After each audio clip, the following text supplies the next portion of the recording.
Okay, so this is Geoff Nunberg, and why don't you tell us a little bit about your book, The Years of Talking Dangerously? The Years of Talking Dangerously is a collection of pieces done over recent years that document the language of what I think of as the dying years of the Bush administration. They're essays about political language, but also essays about the language of technology, the language of ordinary conversation, and all of the things going on in the language at this moment. Great.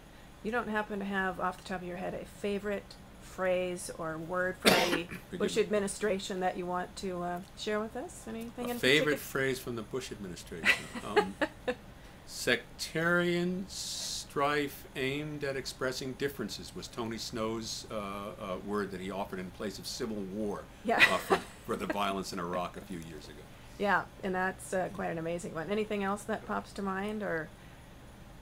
Well, I don't know if I had a favorite phrase of recent years. That's hard to, I like tweet, and I like Twitter. I like all those TWO words. And twoosh.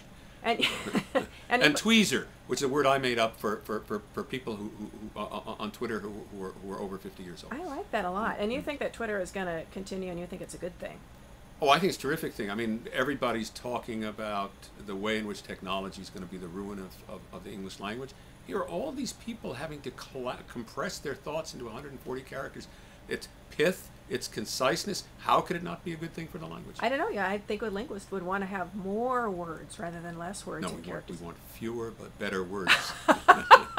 As Greta Garbo says in a nutshell of the Russians after the Stalin's purchase.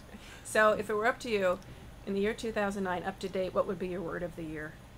Oh my, it's really a boring lot. It's things like credit default swap and shovel ready and yeah, but if you had your druthers, what would you pick? Well, I'm hoping that gay marriage keeps moving along, in which case we'll get to go with spouse.